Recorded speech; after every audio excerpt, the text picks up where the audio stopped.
what should you be thinking about or not thinking about on race day?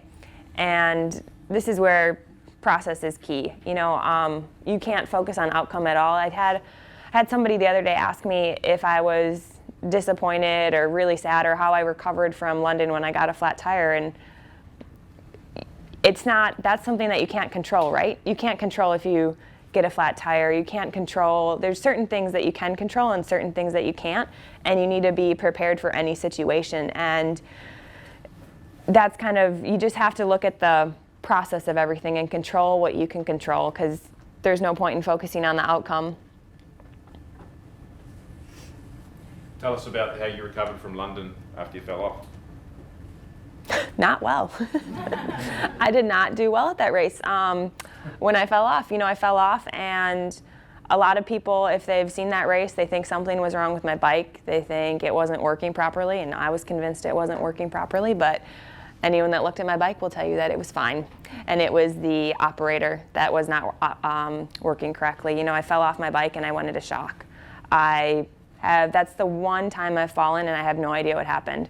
A lot of times, like I told you before, when I fell off, I ran into somebody's wheel, somebody else came back, and wheels, almost 90% of the time, you know what happens when you fall. And this time I just was on the ground and I have no idea what happened, and I just went into shock. And I wasn't focusing on what I should do. Normally you just get back on your bike and you go, and I did that, but I was not in race mode. I was just out of it. And I think this past year there was that Basque race when I fell off and I was able to get back on, and you assess the situation. So now if something happens, look at my bike, okay, are my wheels still working? My brake's still working? Okay, the bike is rideable, let's get on it and let's do this. And I think I've been able to do that in this past year, and in London I didn't. I just failed.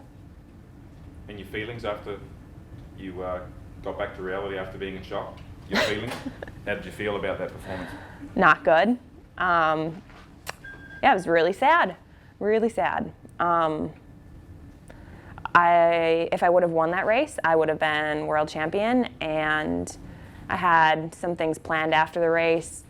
Just, I told some sponsors I'd go to their tent and meet and greet people and stuff like that, and I just had to cancel. I was not in shape to be out in public. And, I think, it took a few days, and plane ride home was definitely not fun, but I think it gave me motivation. I looked at it and said, okay, what did I do wrong? And what can I improve? And how can I make sure this doesn't happen again, so that I can at least remain focused and work on the process of riding my bike and doing what I do every day in training, and it gave me motivation for the next year for sure. Yeah, you're in different situations and have different challenges every race, and that one... 12 months later, we're in Edmonton with the same situation, right? Right. And this race, I was a favorite to win, and it was mentally, like I said, the past 2 months had been a struggle, and I was going into this race, and I was mentally drained and fatigued, and get out of the swim, had a decent swim, and I was just...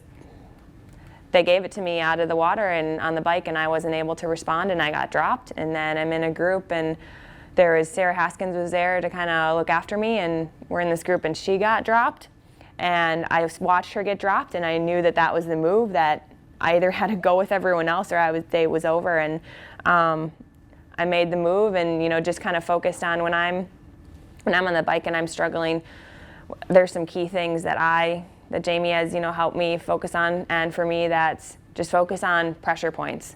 So what my seat, my butt is on my seat, I have my handlebars that I'm using, and just kind of, my feet, everything, just kind of distract yourself, because obviously in a race you're hurting. Everything's hurting, you don't feel good, your lungs feel like they're gonna burst, your legs are burning, like nothing feels good. And so try to use an outside focus. I'm just thinking about, okay, I'm just gonna feel about the pressure, I'm gonna just focus on what I'm doing, a pedal stroke. And a lot of times too, you just distract yourself with what else is going on. So in that moment somebody attacks, and you don't think about what's hurting, you just think about, if I don't do that, day over. And yeah, I don't know if that answers the question. So Sarah got dropped, Jody attacked, it all came back together, and you girls were losing time? Yep, we were losing time every lap. but And you know, because you're losing time because there's whiteboards and there's people standing there telling you how much the time gap is, and it's in, yeah. And they always tell you who the key players are in the groups, and they don't always tell you the truth. They tell you stories to make you believe what's not happening is happening. that's true. And you can't really, as long as you're doing everything you can to catch up or maintain a lead or increase a lead, whatever situation you're in, that's all you can do. You can't really focus too much on what's going on. And I started the run a minute behind, 70 seconds, something like that. And a lot of people sometimes are like, well, did you know you had it in the bag? Like, did you know you could win? Like, no, not even close. And it's just something, when you're in a race, you can't focus on that outcome, right? You can't focus on, I want to win, or I'm going to win, or whatever. You just have to focus on what you can do and what that process is. So, and start the run, and I focus on my turnover, I focus on my hand position, and that's all you can really focus on. And thankfully it worked out. I was this past year able to execute on my run most days, and that's something that may not happen in the future, and it's something that we need to continue to improve my other areas of the triathlon. So you're not extraterrestrial? No.